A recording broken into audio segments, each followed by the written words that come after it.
Lumabas tayo ngayon guys, pero saglit lang tayo. Ayan, at may share tayo. Ayan, medyo magano tayo, update tayo doon sa ating langis na nilagay na pang diesel engine. Ano ba yun? Shell R1. Ano ba yun? Si Shell R1. Yan natin si Shell R1. Ano ba si Shell R1? Motul. Ito, medyo mahal kasi itong Motul eh. Kaya yan, update tayo. Yun, dito Shell R1 nakahiga. Yan, si Shell R1 guys. So, update tayo nito guys sa ating langis guys. Medyo maganda siya guys, smooth na smooth. At nakarating tayo ng almost 50 kilometers guys, halos 100 balikan. Nag-antipolo tayo, smooth na smooth. Hindi tayo pinahiya guys. Maganda from start to finish. Halos ganun pa rin ang yun, nandun yung ating NeoClick. Kararating lang natin, pumunta tayo ng Area Z, you know. At yan, at sa mga lahat ng mga nagmumotor guys, try nyo gamitin yung R1, try nyo, no? Napakaganda. Yan po ay pinakamalapot sa lahat, kumbaga yung viscosity niya lagpas na dun sa hinihingi na 50, mga hindi lang yan 40-50 guys.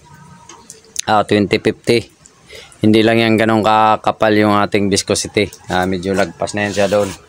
At yun. At sa ating observation, maganda naman siya update. Nasa kulang-kulang 500 na yung kilometers na tinakbo niya. Yan yan lang. At sana makakuha kayo ng mga idea sa mga ganun guys. At mahalaga rin ang pagpili ng langis, lalo na kung bihira lang kayo mag-change oil. Yan, mas maganda kung medyo malapot ang langis nyo, lalo kung malayo ang biyahe nyo. At least hindi siya masyadong magkaroon ng mga stress or tension sa makina pag malapot. Yan, sa mga hindi na makakalam sa mga transmission, ang ginagamit na langis dyan ay talagang napakalapot. Gawa ng isa yan sa stress na sa lahat ng bakal, isa rin siguro sa pinaka-stress yan kasi mabigat. Sa mga differential ng differential ng mga sasakyan, yan ang ginagamit dyan ay malapot na langis talaga. Mga kaya yan, wala, yun lang sa akin guys. Nasa sa inyo pa rin yung decision nyo kung alin ang langis ang gagamitin nyo. Yan lang mga guys. At yan may langis tayo dyan. Kung nagagamit na tayo ng Motul, ilan na review dyan. Itong guys, medyo grabe. Ito 1 to 10. Itong Mobile to yan. Doon yung tatak niya. Yan, Mobile yan. Medyo kung baka sa 1 to 10 ang rate ko dyan, nasa 7.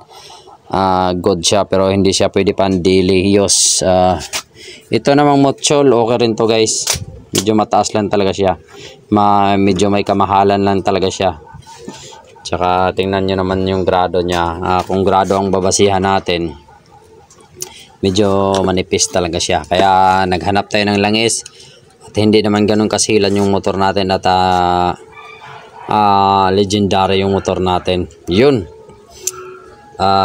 Sana makapili kayo ng magandang langis, pero nasa sa inyo pa rin kung gagamit kayo ng magagandang langis guys or mahal. Pero kung may budget kayo, pero hindi natin sinasabi sa mga vlog natin porque mahal maganda, wala tayong sinasabi synthetic or wala tayo, kasi hindi tayo simula nagmumotor ako guys, hindi pa ako gumamit ng synthetic na motor kasi hindi affordable at medyo mataas talaga ang price niya.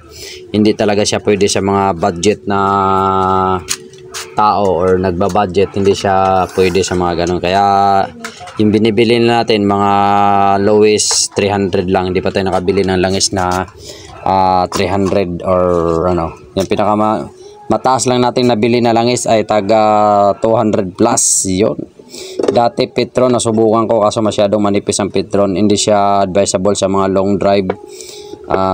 May tendency na baka ayan lang mga boss, sharing is caring. Aga Cesar Vlog, save money, save time, peace. At salamat sa lahat. Chian Vlogs, Ella Bone, at Baby Girl. Ano yung TikTok mo, Baby Girl? Race Akela. Race Akela Vibes. Yun, thank you. At Boss RC 2.0, thank you. God bless. Right, Chief. Bang, bang. Bang, bang, bang, Shout out. bang. Shout out Mama Inday, shout out Tita Chi. Bang!